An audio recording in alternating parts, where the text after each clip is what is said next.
আসসালামু আলাইকুম। আজকের নতুন ভিডিওতে আপনাদেরকে আবারও স্বাগতম। আমরা একটা জায়গায় ভ্যাকেশনে আসছি, সামার ভ্যাকেশন। তো বাইরে বসে আড্ডা দিচ্ছিলাম।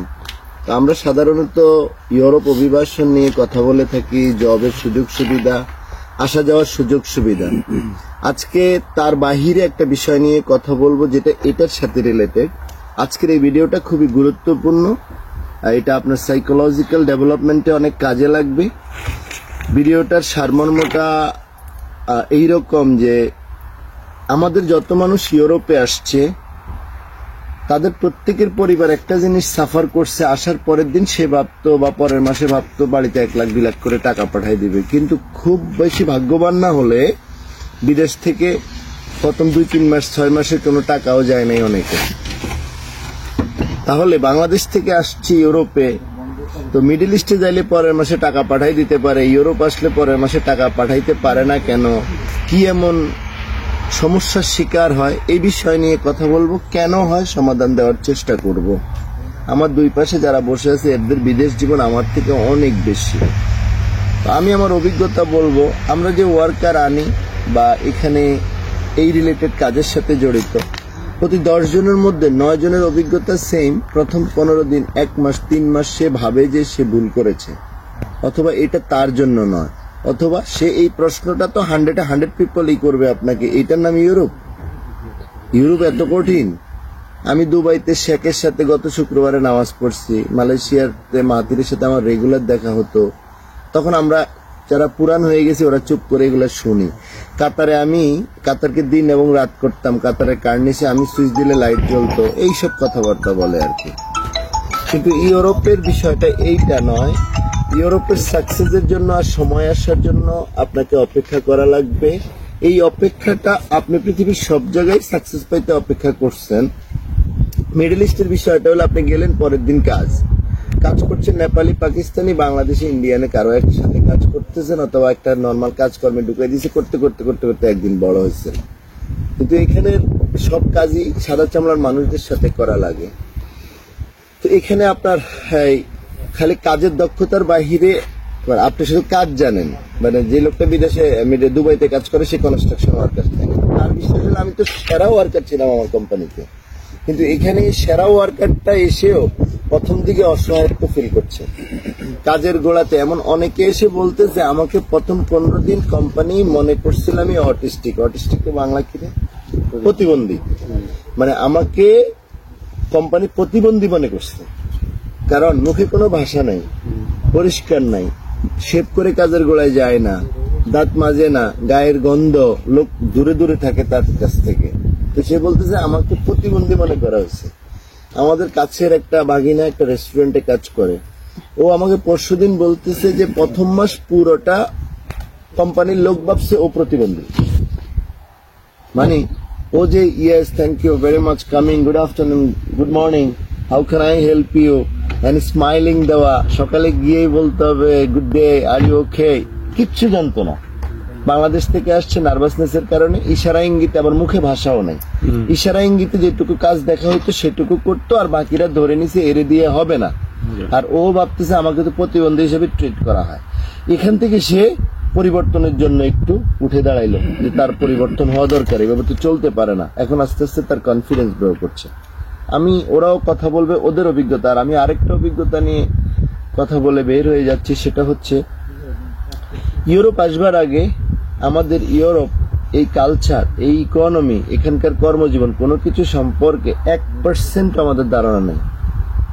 ধারণা না থাকার কারণে বাড়ি থেকে আমাদেরকে প্রচুর চাপও দিচ্ছে। তো এটা কি ইউরোপ, 20 লাখ টাকা খরচ করে গেলে টাকা কই, কিন্তু টাকা আসবে, টাকা আসবে। এটা মিডল ইস্ট নয় যে 32,000 বেতন পরের মাসে পেয়ে যাব।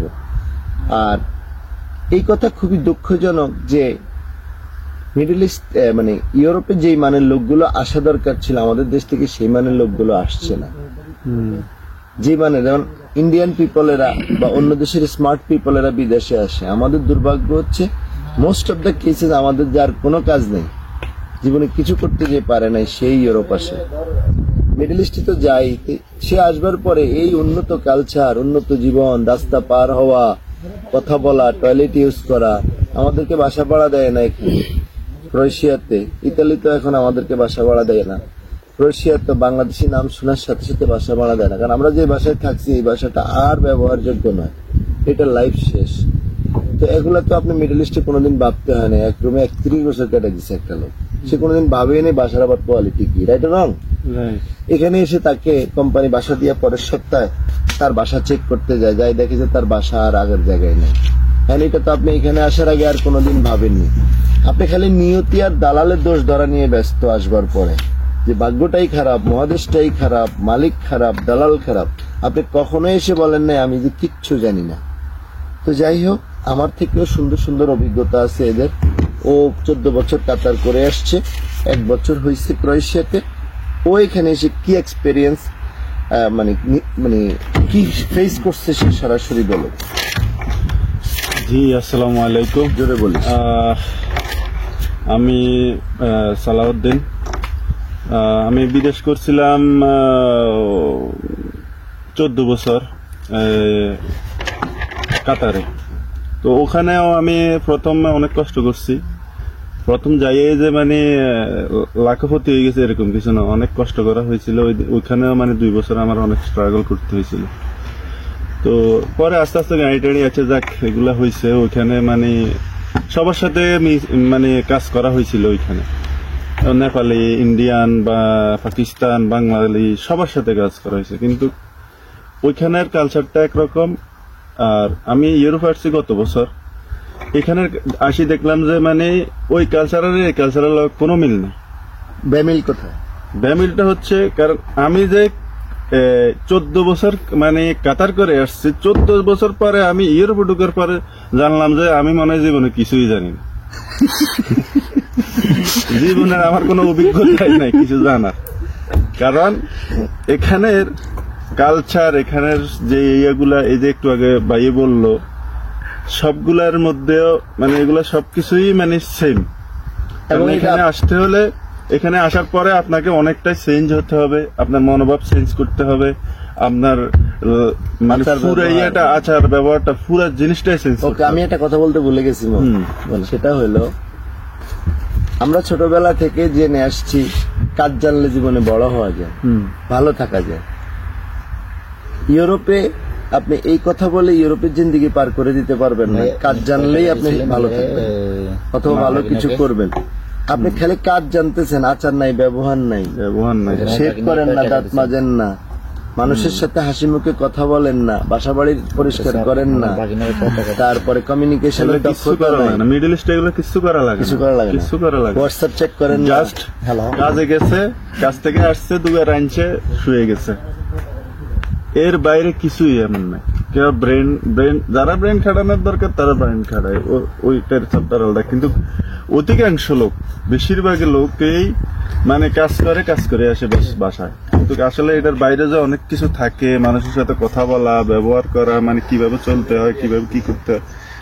বসেরা তো আমাদেরকে যে এখানে কাজ করায়, সাদা চামড়ার বসেরা যখন ফ্রেশ বাংলাদেশ থেকে একটা ছেলে এনে দেবার পরে, তোরে যদি আমি এখন একটা রিক্সাওয়ালাকে এনে তোর লগে রুমমেট হিসেবে থাকি, তুই কতটা অ্যাডজাস্ট করতে কষ্ট হবে লোকটার সাথে। কারণ লোকটার লগে তো জীবন আচরণ, চিন্তা অনেক পার্থক্য আছে। আমরা তো সাদা চামড়ার এই মানুষটার কাছে রিক্সাওয়ালার ছেগে অদম ছিলাম। এখন তুমি খালি কাজ করলে হবে নাকি? প্রতি মুহূর্তে ওরে বিরক্ত করতেছো। হে রেস্টুরেন্টের সামনে যায় গলা জাড়ি দিয়ে একটা কপ মারি দিলা, হ্যাঁ, বাথরুমে যায় বেরিয়ে 2 টান মারি দিলা, তোমার কেন কাজে রাখবে? এখানে অসংখ্য লেবার কাজ চলে গেছে এইসব টুকিটাকি ব্যবহারের কারণে। তখন সে বলতেছে আমি তো খুব ভালো ওয়ার্কার ছিলাম। তো এখানে একটু ভালো ওয়ার্ক জানলে হয় না। ফাইমের অভিজ্ঞতা বলো জোরে। প্রথমে আমি তো মালয়েশিয়াতে প্রায় 9 বছরের মতো ছিলাম। তো যখন আমি মালয়েশিয়া থেকে ইউরোপে আসি, তো আমার ম্যাক্সিমাম ফ্রেন্ড সার্কেল যখন আসে তখন তারা 6 মাস 7 মাসের মতো কাজ কাম ছিল না। তো ওরা আমাকে ওদের এক্সপিরিয়েন্স গুলো শেয়ার করছিল আর কি, বলছে যে এখানে আসলে এমনি ডিফিকাল্ট হয়ে যাবে। তো সেই জায়গাগুলো থেকে আমি মাইন্ডসেট করে যাচ্ছি কি হ্যাঁ, প্রথম 6 মাস 1 বছর হয়তো ভালো কোনো অপরচুনিটি পাবো না। তো আমার বসের সাথে আমি লেগে থাকি। একটা জিনিস হচ্ছে কি আমার সবচেয়ে বেশি বেনিফিট হয়েছে, আমার বস আমাকে বলছে যে তুই আমার সাথে থাক। তো আমার সাথে প্রায় 25-26 জন মানুষ আসছে, সবাই চলে গেছে, এদিক সেদিক পালা গেছে। তো আমি আগে ইউরোপে আসার পরে আমি এক্সপিরিয়েন্স নিয়েছি হচ্ছে কি অনেকগুলো দেশে ঘুরে আসছি, ঘুরে আসার পরে ওই দেশের মানুষরা কি করতেছে না করতেছে এই জিনিসগুলো দেখি, দেখার পরে যা দেখছি হচ্ছে কি আসলে সব জায়গায় কম বেশ মানুষ স্ট্রাগল করছে। তো সবাই বলতেছে হচ্ছে কি প্রথমে আসার পরে 5-6 মাস অথবা 1 বছর একটা স্ট্রাগল করতে হবে। তো আমি এগুলা ওয়েট করতে করতে বাংলাদেশে যাওয়ার জন্য আমার বসে আমাকে বলছে যে বাংলাদেশে ঘুরে কিছুদিন তোকে আমি একটা অপরচুনিটি দিচ্ছি। তো এখানে আমার দিক থেকে বলবো আমি যেই আসুক প্রথমে 4-5 মাস থাকার জন্য খাওয়ার জন্য একটা ব্যবস্থা করে দিলে তাহলে হয়তো ভালো কিছু করতে পারবে। আর ধৈর্য তো অবশ্যই ধরতে হবে। এখানে মিডল ইস্টের মতো হচ্ছে মালয়েশিয়ার মতো দুবাইয়ের মতো প্রথম দিন আইসাই কাজকর্ম পাওয়া যাবে না। 4-5 মাস যে অপেক্ষা করতে হবে আলটিমেটলি আপনাকে করতেই হবে, কিন্তু এটা যদি আমি শুরুর দিকে বলে থাকি যে আগামী 2 মাসের খাবারের ব্যবস্থা নিয়ে আসো, কেউ পজিটিভলি নেবে কেউ না। নেয় না। হ্যাঁ, এটা কিসের ইউরোপ, কিন্তু আলটিমেটলি তাই করতে হবে। একটু আগে মোহন যে কথা বললো, মোহন 20 লক্ষ টাকা নিয়ে আসছে এই দেশে অলরেডি, এখন পর্যন্ত স্থির হয় নাই, বাট যখন স্থির হবে মাসে 2-3 লাখ টাকা হবে। তো আলটিমেটলি যেমন তুমিও বাড়ি থেকে টাকা এনে এখানে খরচ করছো, আমি এখানে 18 মাস বেকার ছিলাম, এই যে ভিডিও ধরে রাখছে হেও গত 6 মাস বেকার, কিন্তু সবার লাইন হইতে এখানে সময় লাগে। এটা মিডল ইস্ট না। এখন এগুলা বুঝাইলে হবে না। যারা আপনাদের ফ্যামিলির লোকজন যারা ইউরোপ আসে তাদেরকে কখনো টাকা পয়সার জন্য আশা করার পর চাপ দিয়ে না, তাতে তার ক্ষতি ছাড়া লাভ হবে না।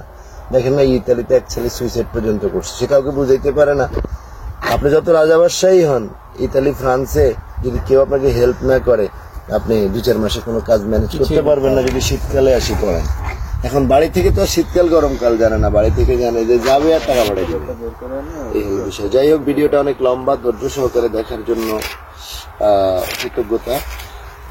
এরকম ইনফরমেশন নিয়ে মাঝে মাঝে ভিডিও বানাবো।